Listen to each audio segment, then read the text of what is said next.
You're like, okay, it's enough. Just fine. You're going to be in the car in 2 minutes. Just fucking sing it then. You're putting your arm around me, like harmonizing me. I don't understand why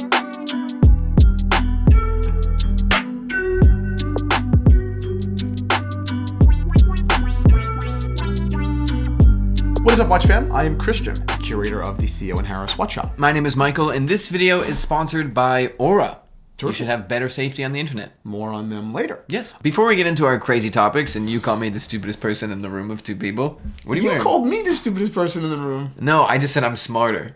What the f*** is the But difference? mine was a joke. I'm wearing a Rolex Air King in blue. It's Yes. a beautiful watch with, like you guys, like, kind of a super case so far as Air Kings are concerned. It's fantastic. Phenomenal watch, and it is available in the Theo and Harris Watch Shop. We don't have an Explorer at the moment, and I love that watch. That's a watch you bought back, right? Yeah. That's amazing. I know. But we don't have one in the shop, but we do have a couple of amazing Rolexes, Datejust and dates, and some other interesting stuff. A really crazy yellow gold Submariner 1680 Yes. wild watch. Biggest wrist I've ever seen. Yeah, Big John. Yeah. Big John. And then finally a Ralph Lauren's Slim Classique, which I think is truly one of the greatest, maybe the greatest dress watch of the last 15 years. Yeah, I mean a time-only dress watch. Yeah. That good. So go ahead and take a look at the Theo and Harris Watch Shop. And all right, let's get into today's conversation. All right, what are we talking about today, Big Mike? Well, today we're going to end on how Brad Pitt has changed the watch world, which is very funny. Yet again, this guy is well, he's such a collector. Do you know that? No. Oh, yeah. Listen, Brad Pitt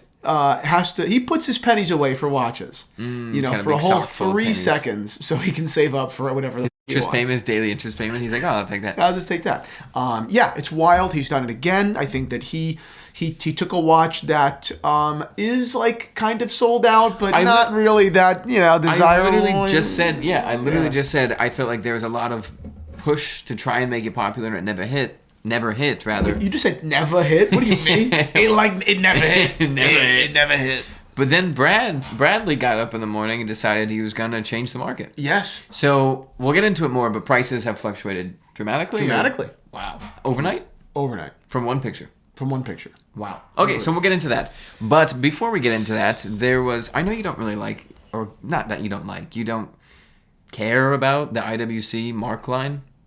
I mean, listen, I love the watches. I recommend the IWC Mark line to anyone. Really, I really mean it. Particularly the bracelets, I think that they're phenomenal watches. Yeah. That being said, look at what I wear. I wear girls' watches. I mean, I wear little Cartiers. You sent me that Panther, and I was going to say, whoa, you got yourself a new one. Yeah. I really do. Speaking of which, here's a photo of a Panther that I just bought. My mom has been hounding my for a Cartier for like 2 months, 3, maybe more than that, and I keep telling her no. I tell her no, you can't wear mine because she wears like bracelets, and they're gonna scratch my watches. And I buy watches in condition; you can't scratch them. 6 love bracelets, 6 Justin Clues, a couple of Van Cleefs, all wrapped around your watch. You're like, oh no, oh mamma mia. So anyway, I bought her a Panther, small lady size, and the reason I bought this one is because of the patina on the dial, which is just choice. That being said, to most people, I recommend this watch every day of the week. I love that watch. For me, no. For everybody else, yes. Everybody, I think it's important to remember too, has their own issues in life. We got a glimpse into yours just now with the watch, the scratching the watches. Yeah. So I just want people, when they comment that you're out of touch with things, just to remember. I have my problems. You're going through a lot of things. My dog, you're like, my dog, Lincoln, at home, I didn't have someone to watch it today. Yeah. I'm like, her, yeah. This video is sponsored by Aura. Do you need everything in your digital life protected? I definitely do. Yes, Aura is the place for that. You actually even told me, like, hey, you should make sure that you have identity theft protection. I did, because a very dear friend of mine got his identity stolen. He had a serious problem. Ruin your life like forever. It was a disaster, literally a 2-year process of disaster. And he told me, he's like, hey, please don't learn this lesson the hard way. Learn it, like, please be preventative. Please. Wow. Well, Aura is all of that and more. They have identity theft protection, parental controls that you can put on phones and tablets, whatever it may be, a VPN, an antivirus, a password manager, and spam list removal. Phenomenal. So right as you sign up, it shows, like, you know, your email was given away to this blacklisted, or this, or to this. So they go into the nitty-gritty, they monitor your credit score, they kind of make sure everything is working at the same time. Yep. They're an all-in-one system, and they do a fantastic job. I think that's the way it needs to be, too, as opposed to hiring a bunch of different agencies to do all these different jobs. A centralized kind of, like, guardian, you know, is the way to be. Yeah. Also, on parental controls, I know it's just one of the many services, but I was a kid, I used to think those were the stupidest things in the world, you know, and now as an adult, I'm like, oh, yes, parental controls. Yeah. Yes. Well, when you're a kid, you're like, why can't I access that? Stupid. And then when you turn this age, you're like, why would they ever access that? 100%. So, or the nice part is it's really... Everybody would like to be that superhero that has all of these services and manages them by themselves. Yep. I doubt anyone can actually do all of that. Exactly. Or at the literal press of a button, you have everything in one place. You go to one app, and you can change whatever you need, see whatever you need, and get out and move on with your day. Amazing. Fraud protection with a credit lock. I mean, that would have helped my friend very dearly before all that happened to him. Yeah. And I mean, again, 2 years later, he's okay. But the reality is no one needs to go through that. It is a horror show. So I highly suggest that you sign up with Aura, get your account going, and begin to protect yourself. Yeah. There was an article on Hodinkee saying the Mark, which is a kind of a silly article, but sometimes Hodinkee tosses in articles. I feel like they have to hit a quota. It's like a police officer, you know? Yeah. And it was from our friend, but still, it was saying the Mark 18 was discontinued, or is gone. It disappeared from the website, and the Mark 20's there. And the comments were all like, well, yeah, because... They're the same watch? It's the new version. It's like being like, the iPhone 12 is gone. And everyone's like, well, yeah, of course. There's a new one now. Right, there's a new one, yeah. So I thought that was funny, but I really think, talking very briefly on IWC, they are starting to turn the ship for their smaller models. Because IWC is one of the biggest brands that both does very, very high horology and then does more like, this is a out-of-house movement watch that just comes out, right? Right. I think they're slowly turning, and I don't know why, so I want to see your thoughts. But Mark 18 is out, Mark 20 is in. Mark 20, we've talked about it a few times, but now 120-hour power reserve. Yep. They can put the date where they want. They change the case shape. They improve proportions. Yep. It's frankly just a better watch, like a dramatically better watch than the Mark 18. I'm sure some people would argue about that, but they basically include... It's the same watch! It's the same watch! But, hold on. Shut the f*** up! Creed, spot the 3 differences between these two photos. They're the same picture. They're the same picture. No, they're not the same watch. Listen. I'm just trying to see so you can see. They're not. I know they're not. You can clearly tell those 2 watches are totally different. That's the same. You know? No, those are the same models. Here. I'm just not a watch guy. Yeah, you're really not. Okay, so no, I don't mean anything like, it's not going to blow your mind, but improvements where improvements can be made. Good. What do you think the larger conversation of that is? It's essentially, this is Rolex used titanium in one watch. Now, what are they going to do moving forward? IWC took one of their most popular watches and made it in-house and bumped up a ton of stuff. Is that something they're continuing to do, or is that this is a very popular watch change? Sometimes I look for your market insight and realize I am the smarter one here. You just talk more. I have no idea. What's the line from Billy Madison? At no point in your rambling, incoherent response were you even close to anything that could be considered a rational thought. Everyone in this room is now dumber for having listened to it. That I don't know. I don't care. More importantly, not to undermine your conversation, but here we go. What people aren't seeing or don't talking about enough, because the price point. IWC makes some of the greatest watches, greatest perpetuals out there. Oh yeah. Oh yeah. Like now you get in my card. Right now I'm excited. Like This is you sitting to talking to the salesman. yeah, not only, of course, precious metal. Of course, you got it in yellow gold. They also have them in ceramic. But yeah, they're big for me. They're too big for me. Fine, Same. but they are perfectly proportioned. The movements are phenomenal. They're enormous. They have ceramic technology. They are phenomenal watches. And yes, the problem is residual value. You take a bath when you buy one. Joe bought one, took a bath. Yeah. Which you should expect. I know, but it sucks to take a bath. You know? Right. It sucks to lose 20K in 2 days. You know what I mean? I mean, the second it's off the retail site, it's not. I don't tell people to like buy watches to make money. That's not the point. I like to buy watches because I like them. Like my GMT white gold, I will never make money on that watch, even if I were to sell it, which I won't. But I didn't even think. No, but. Like, but do there I is want a to feeling. spend X and then lose if $15,000? if the saying is you drive the car off the lot, it loses X value, except one brand of car, Yeah. it just goes, which is actually true. Yeah. But it goes up. You're Yeah. like, all right, I am kind of an idiot. Yeah, exactly. So that's a problem with the brand that I really don't like, and I think that it will stop like watch community people from buying retail. Yeah, sure. But I guess for you guys, secondhand, for anyone secondhand. Take a look at the Perpetuals. Obviously, I also recommend the regular Portugueser. I think it's a phenomenal watch.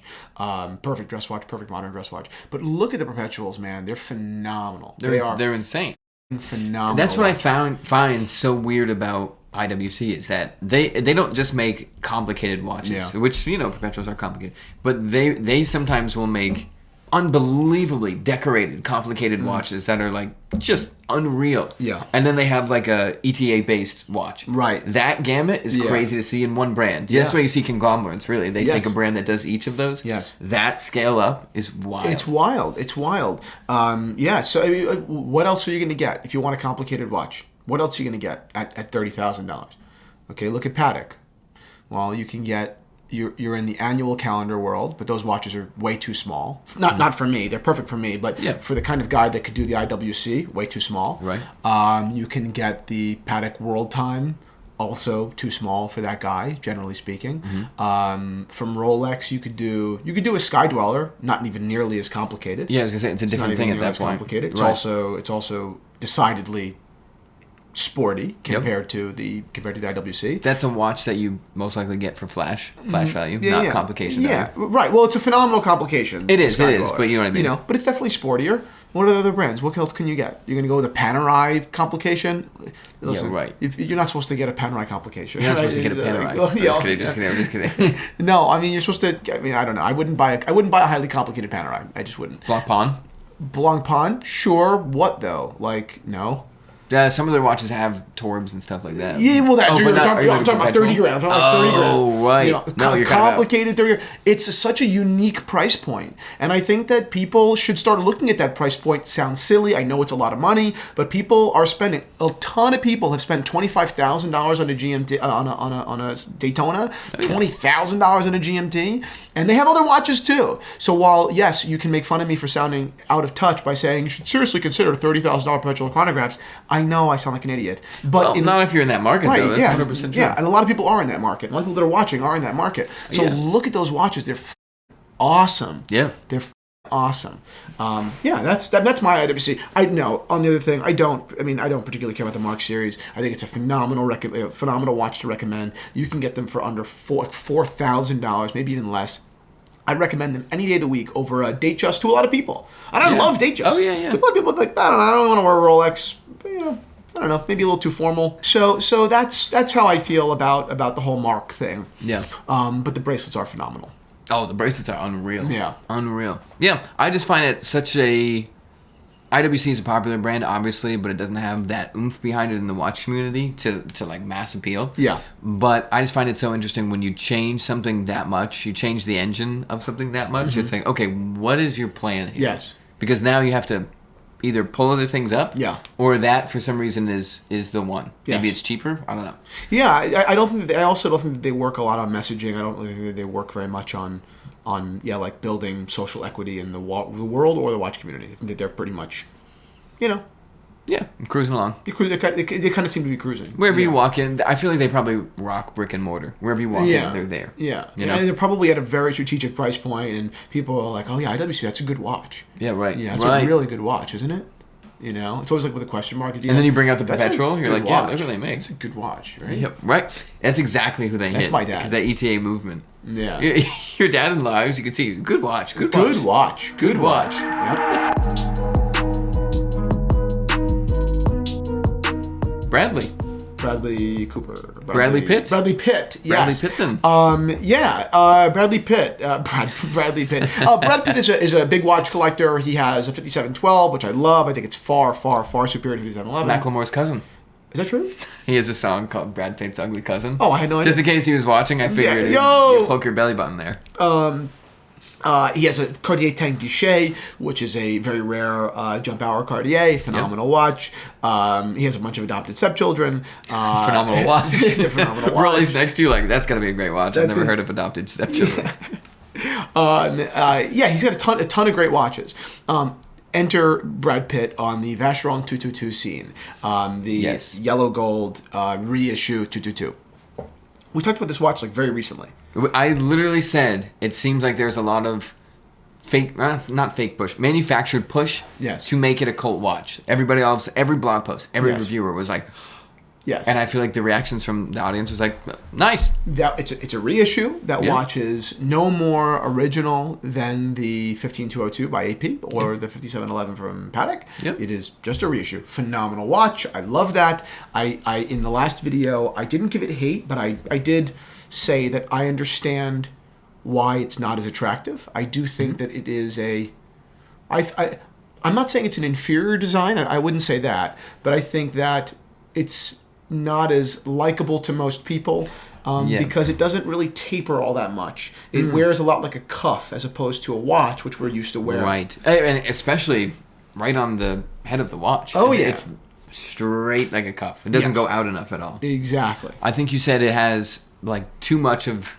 the design is close to being timeless, but it's not fully timeless like AP and Patek. Yeah, I mean, it's decidedly, 70s. You know what I mean? Like, right. it looks like a gold cuff from the 1970s. Exactly. You know? Yep. So that's why I criticize that watch. I do think that the overseas ultra thin and white gold is a better watch. They also don't make that. They also aren't making these 222s. Like, they're making them in super limited production. No one can get one. And yet they're pushing it on blogs. People Ripping it, blogs, YouTube, everything, Instagram. People talk about it a lot. and yet I've never really heard anyone like on the buyer end care at all. They're like, yeah, that's cool. I would, if I was offered one, I'd get it. Yeah. Whereas they will blow an AP dealer for a 15202. You know what I mean?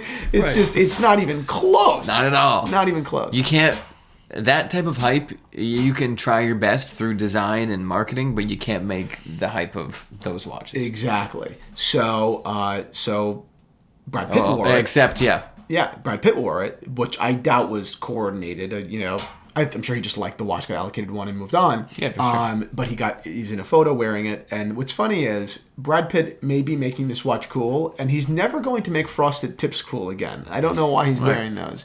he's wearing them again? Yeah, you seen the photo? He has like frosted tips. You saw the photo, right? Yeah, but I didn't look at his head. Yeah, it's bizarre.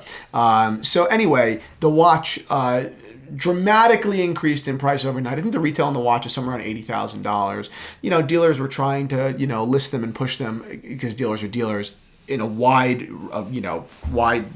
price spectrum. Of course. Between 100 and 130. And then I saw one offered in a dealer chat. This is before Brad? Yeah, Okay. it was 100 grand basically. Sure. $20,000 premium. Wow. Which is a lot, whatever. But nothing comparable to what other brands were demanding, and I mean, to give you some perspective, the watch was being offered, between, around retail, 80 to 100 was the spectrum. So at max, a $20,000 premium. And the Patek Nautilus 5711R, which is a direct competitor to this watch, the retail was about 50, and they were selling for over 250. So that is not even close.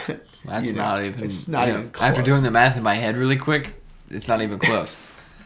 So now, on Chrono, you've got one listed at 140. Wow. The next one's at 112. So it's Private seller. But the one I saw on a dealer network was like 170,000, and it wasn't for sale. It was in search of. So it was in search of this watch. I have a buyer at 170. Whoa. Yeah. That's crazy. So then whatever dealer fulfills that order, then they negotiate. They pay. Yeah. Exactly. Wow. But yeah, it's crazy, and I'm just like a fly on the wall on that stuff. Of course. I don't even. Well, that's the part that I should have explained in the beginning, that always needs to be said. Like, you are in the dealer world, so you're not looking at chrono prices. We just did, but that's not where you're pulling your information. You're pulling your information from the guys that are pulling the levers at Chrono. Yeah. Not the workers, the dealers. Yeah. It's also, keep in mind, when you see listings for this crazy, crazy stuff on websites like Chrono24, those watches don't necessarily exist. Like, the listing isn't necessarily real. Chrono doesn't require a serial number to make a listing. So Right. A lot of dealers will just make a listing at a price, and hopefully you inquire, and then they will, now they're in contact with you, and now they're going to try to sell you something. But they don't necessarily own the watch. Wow. Yeah. So it's just hysterical. There's a few sites that do that too, because there's always one site that's like obnoxiously lower than all the others, and it's the same thing. It's Oh, like you yeah. source it. Yeah, they're just hoping that you buy it, and then they'll go try to find it. And That's crazy. Yeah, This it's is bizarre. some descriptions on Chrono. It's like, this is, I forget how they phrase it. Yeah. But if you know what it means, it means they're going to have to try and find it for you after. Exactly. So very, very odd. But you listen, while I do not think that there is considerable value in celebrity endorsements, like a joke when I was gonna make, George yeah. Clooney wears an Omega, or when Leonardo DiCaprio wears a tag, I don't think that trick anybody. I don't think that people care. No. But when Brad Pitt gets caught, in his personal life wearing a watch, that has influence. The famous Leonardo DiCaprio photo, he's holding a watch like this. He's Super pointing to put weird. it on his wrist. Yeah. You could just see, you're like, you don't care. Care. I'm actually less cool for buying that watch. Yeah. Because you're just advertising it. That Yes. makes me way less cool. Yes. But if I catch you off of an advertisement with a watch on, then we're in the same boat. Right. I got what you like. Yes. But other than that, I'm just a victim. Brad Pitt has tremendous influence on the high end. Like I said, we saw some crazy dealership. But even realistically, on online, the prices went up immediately just because of one stupid photo of a famous dude. It's unbelievable. It really is. And again, it's all about obviously like supply. Like he got caught wearing he was seen wearing a 5712 years ago, and it didn't do anything to the price. Wow. But the watch market's in a different place. Yeah. When he got caught, I'm sorry, you go. No. I was gonna say, and everybody's waiting to get that score. Now that people know that can happen, the market changed immediately to everybody being like, "Oh, that's a $50,000 score." Totally. It was just everyone sitting around like, "Is that watch cool? Is that watch cool? Exactly. That watch is cool. Go. He's doing it. Yeah. 100%. Which is what we've said many, many times. Which is why, when there's a collapse, the collapse will be, and I don't mean a dip in prices, an actual collapse. It will be just an unreal scale. Like where? Like in what sense? Like we've talked about, all of a sudden a dealer pulls 3 watches from Chrono. Yeah, it's right. not going to be like a gentle this, because the Right. market changed to all of these people looking for quick grabs. Yeah. So it goes up like this, Brad Pitt overnight, and then something happens. This is a bad example because it's such a niche thing. Yeah. But then it goes down even faster. Yeah, the craziest stuff is in the Rolex sport category. Exactly. Because those watches are just they are very expensive. I am not losing sight of that, but they are affordable to a lot of people. Right. So it will be interesting to see where those prices end up at their low. I have no idea. I mean, I've seen Hulks when I liked the Hulk. Not that I considered buying it, but I really was into the Hulk. Yeah. And I still love it. They were like $28,000. I was offered one yesterday for $16,000. Like, Wow. what the fuck? That's What's- not even close. What's the most shocking lowest offer you've gotten on a watch? Or low offer? Okay, so shocking doesn't necessarily mean like percentage-wise the price decline. I was very shocked when I was offered the AP Chrono Kasparov, the predecessor, the older AP Chrono, I think I was offered one for like $31,000, and that's a watch that I was looking at 55. Wow. Or 50, 55 in conditions. I was like, wow, that is a huge drop. Yeah. And that is for a watch that not that I would have called it foolproof, but for a watch that I thought, I'm like, yeah, all logic says that this is a great watch with a collectible future, but they collapsed. Wow.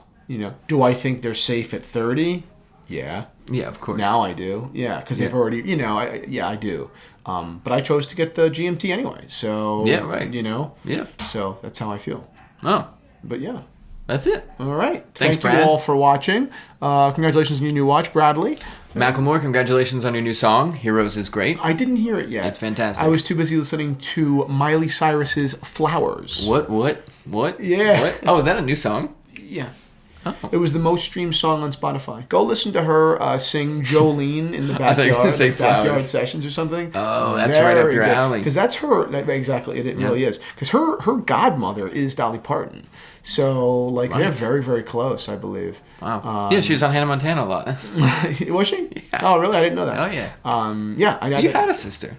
Have. Yeah, you had before she died in a tragic car accident. You're like, when did that happen? Oh my God! You need to call your mom. I was supposed to wait till after the live. You need to call your mom. You need to call your mommy right now. Oh, you want to hear a funny story before we sign off? This is f***ed up. So, an old friend of mine did pass away not that long ago, so I posted on Instagram.